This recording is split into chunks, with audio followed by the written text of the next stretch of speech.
Welcome to Jai classes of English, Hindi and Sanskrit. I am Janendra Rana, followed by the nickname जय sir. और आज की इस video में हम लेके आए हैं फर्स्ट फ्लाइट क्लास 10 की पहली कविता dust of snow, composed by Robert Frost, an American poet. The poet wants to say that a trivial incident changes the way of life. The biggest incidents changes the way of life. It changes the current of history. But even trivial and unimportant incident also play a great part to change the way of life. तो कवि यहाँ वर्णन करता है, कहता है dust of snow के माध्यम से। ये दो चीज़ों का वर्णन यहाँ कवि ने किया है, एक हेमलॉक ट्री और crow. Crow is considered an inauspicious bird and hemlock tree is also, hemlock tree धतूरा का पेड़, it is also a poisonous tree. यह भी एक नशीला वृक्ष है, इसके फूलों, इसके पत्तियों का इस्तेमाल करने से नशा चढ़ता है। And we can imagine that these trees and crows express the mood of the poet। एक कवि के मूड को एक्सप्रेस करते हैं। हम पहले से धारणा बना लेते हैं क्या कि यदि ऐसा चीज़ हैं, अपशकुनदायक चीज़ हैं, तो होने वाली जो घटनाएं होंगी वह वैसी ही होंगी, उससे प्रभावित होंगी।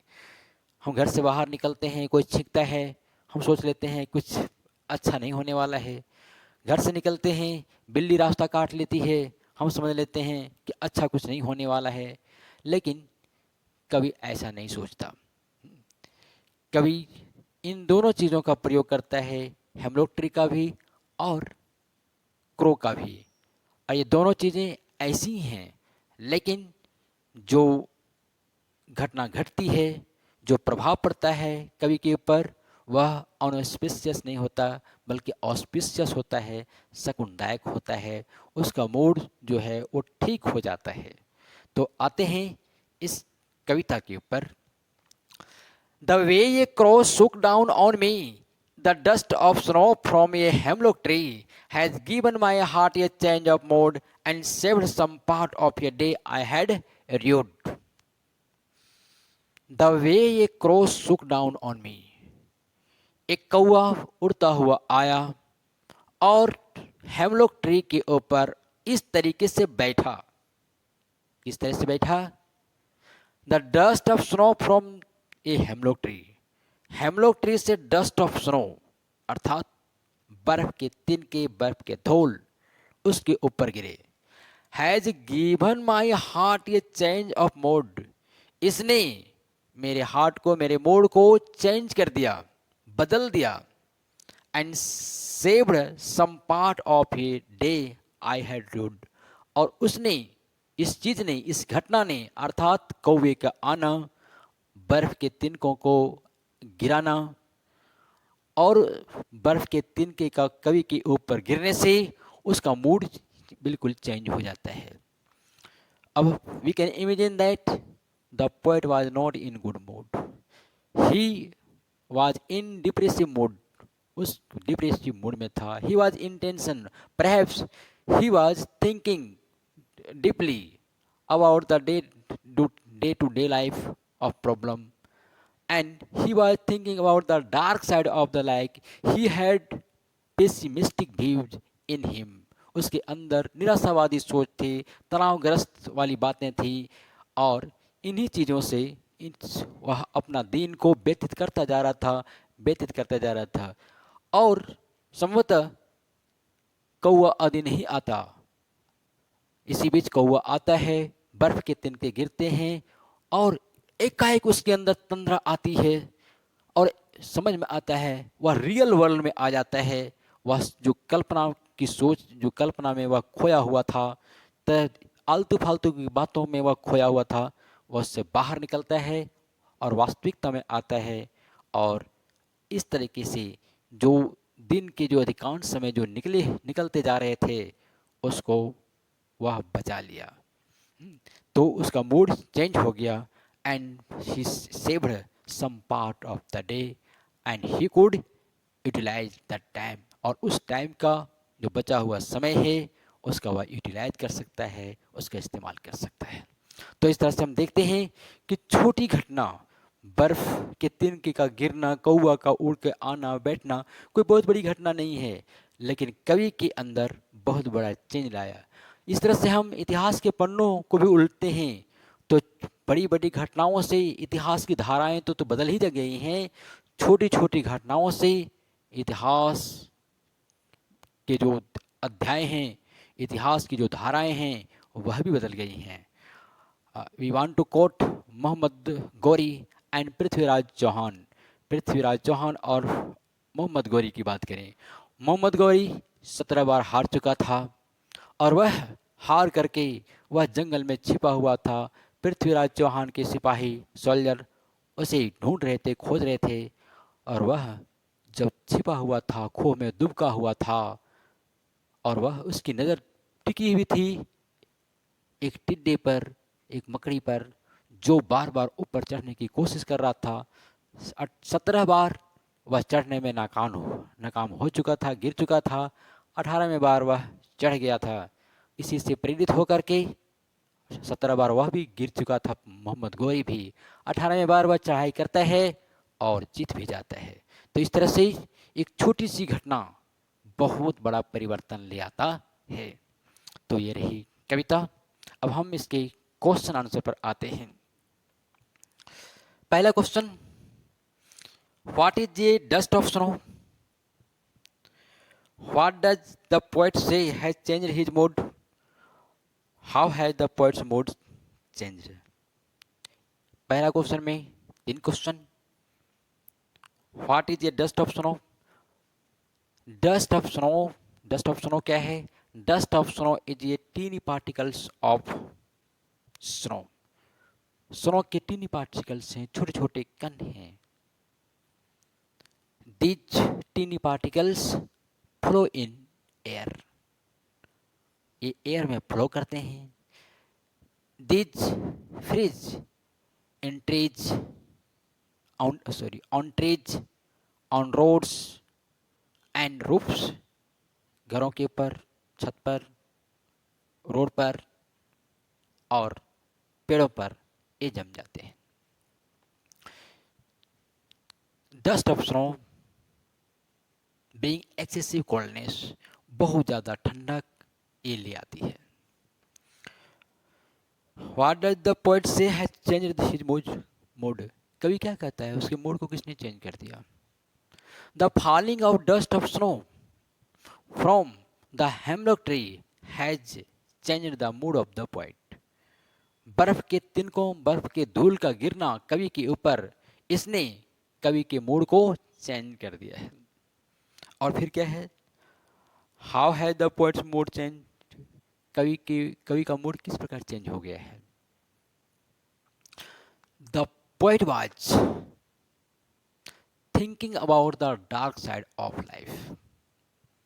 कवि जीवन की अंधेरे पक्ष, नकारात्मक सोच से घिरा हुआ था।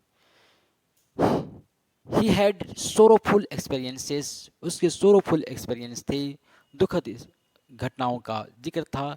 He had been thinking and thinking in vain, व्यर्थ की चीज़ों में वह सोचता जा रहा था। And he had been wasting most of the important time, अधिकांश समय जो है इम्पोर्टेंट समय है वह बर्बाद करता जा रहा था। In the mean while the dust of snow falls on him and suddenly he comes in the real world, और इसी बीच डस्ट ऑफ स्नो उसके ऊपर गिरता है और वह वास्तविक दुनिया में आ जाता है। And he finds himself that he has been spending the day, और वह समझ गया कि वह दिन का है जो अधिकांश भाग वह व्यर्थ में बता रहा है। Thus he was able to save some part of the day, इस तरह से वह some part of the day को वह बचा लिया। How does Frost present nature in this poem? The following question में help you to think in an or think of an answer. कवि क्या कहता है, रवि को सॉरी कवि ने नेचर को किस प्रकार प्रेजेंट किया है? तो इसमें इसमें भी 3 क्वेश्चन है। What are the birds that are usually named in poems? कौन से बर्ड्स हैं जिनका नाम पोएम में लिया जाता है? अर्थात कविताओं में जिन पक्षियों का इस्तेमाल किया जाता है वो कौन कौन से कॉमन बर्ड हैं? तो Nightingale, cuckoo, pigeon, swan, peacock, etc. Beautiful and singing birds are named usually in the poems.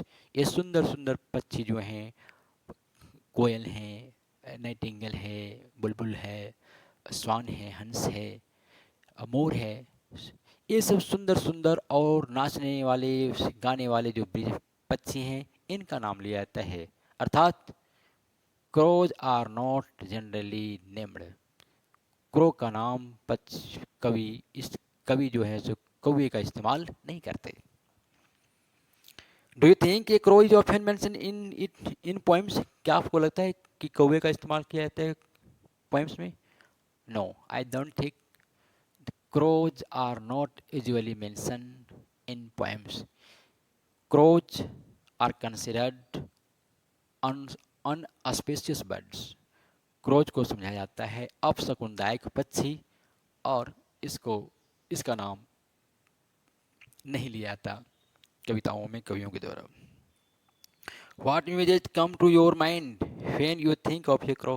जब आप क्रो के बारे में सोचते हैं तो कौन सी बातें दिमाग में आती हैं? तो यही बात है, crow is not a auspicious bird but an inauspicious bird. Crow शकुनदायक नहीं बल्कि अपशकुनदायक बर्ड समझा जाता है। Its colour is dark and its voice is harsh. इसका कलर जो है, उसका जो रंग है वह काला है और आवाज़ जो है वह कर्कश है। क्वेश्चन नंबर 2 का 2 again what is a hemlock tree? पुनः क्वेश्चन है what is hemlock tree? Hemlock tree is a poisonous tree which has white flowers. Hemlock tree poisonous tree है जिसके फ्लावर सफ़ेद होते हैं। And it intoxicates our brain. हमारी brain को, हमारे दिमाग को इंटॉक्सिकेट्स कर देता है, यह नशा चढ़ा देता है। Why doesn't the poet write about a more beautiful tree such as a maple or an oak or a pine? अब कवि ने सुंदर सुंदर महान महान वृक्षों का नाम क्यों नहीं लिया? जैसे मेपल, ओक, पाइन, बरगद, पीपल, देवदार, ऐसे वृक्षों का नाम क्यों नहीं लिया? धतूरा का ही क्यों नाम लिया जो नशीला है? तो hemlock tree represents the mood of the poet. कवि के मूड को रिप्रेजेंट करता है। तो हम पाते हैं the poet's mood is not good. कवि का मूड जो है वह सही सलामत है ही नहीं। वह ही इज इन टेंशन, वह टेंशन में है। Sorrowful thinkings are coming in him. दुखद बातें उनके दिमाग में आ रही हैं। Pessimistics views, the poet is surrounded by pessimistic thought. निराशावादी चीज़ों से वह घिरा हुआ है। So the poet has named hemlock tree in order to specify the mood of the poet। तो कवि के मूड को एक्सप्रेस करने के लिए सबसे बेहतर जो ट्री था, मेरे ख्याल से कवि ने जो चुना है वही सही है, और वह था हेमलॉक ट्री। और दूसरा का तीसरा question, what do the crow and hemlock represent Joy और सोरो। क्रो और हेमलॉक जिसकी चर्चा हम लोग कर चुके हैं, किस चीज़ को रिप्रेजेंट करते हैं, जॉय का कि सोरो का? तो ऑब्वियसली निश्चित रूप से ये सोरो का रिप्रेजेंट करते हैं। What does the dust of snow that the crow shakes of A hemlock tree stands for? What does the dust of snow, dust of snow जिसे क्रो शेक ऑफ करता है, हिला देता है, गिरा देता है, ये किस चीज का द्योतक है? Hemlock tree and crow both are both are inauspicious thing. ये दोनों ही अनऑस्पिशियस है, अपशकुनदायक हैं। But here they have change the mood of the poet. दोनों अपशकुनदायक हैं और हम मान के चलते हैं कि इससे जो कुछ होने वाला है वह भी ऐसा ही होगा, अपशकुनदायक कर्म ही कुछ होगा। But opposite to this thought the result is something else. लेकिन इस सोच से कहीं कुछ अलग, इसका जो प्रभाव है कुछ अलग है। The poet's mood has changed. कवि का मूड चेंज हो गया है from negative to positive, negative से पॉजिटिव आ गया है। तीसरा question, have there been times when you felt depress और होपलेस? ये क्वेश्चन आपसे है और आप ही देंगे। क्या इसको समझने कैसे आप देंगे? क्या कभी ऐसा समय आया है जब आप कभी निराश समझ महसूस कर रहे होंगे और आप परेशान महसूस कर रहे होंगे, दुखी महसूस कर रहे होंगे, चिंतित महसूस कर रहे होंगे? तो आई थिंक हर किसी की ज़िंदगी में ऐसा वक्त आता है जो आदमी कभी न कभी चिंतित होता है, दुखी होता है, अवश्य होता है। तो तो निश्चित रूप से आपके लिए भी कोई पल आया होगा जिसके बारे में आपको वर्णन करना है। आगे और कुछ कहता है, have you experience a similar moment that change your mood that day? तो जिस तरह से कवि का मूड अच्छा नहीं था और एक घटना ने कवि के मूड को चेंज कर दिया, कौआ का आना, डस्ट ऑफ स्नो का गिरना चेंज हो गया। तो क्या जिस समय आप भी डिप्रेशन मूड में थे उस समय कोई ऐसी घटना घटी और आपका भी मूड चेंज हो गया हो कवि की तरह? तो ये तो आप ही बता सकते हैं। हो सकता है आप ऐसे ही तनावग्रस्त स्थिति में हों और कोई बच्चा आया होगा, वह हंसता हुआ उछल करके आपके कंधे पर बैठ गया होगा, आपका मूड चेंज हो गया होगा।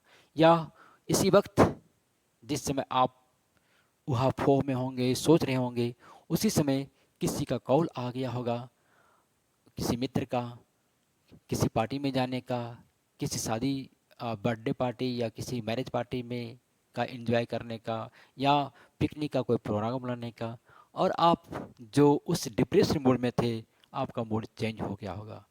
तो इसका उत्तर आप ही दे पाएंगे। तो इस तरह से इस कविता की समाप्ति होती है।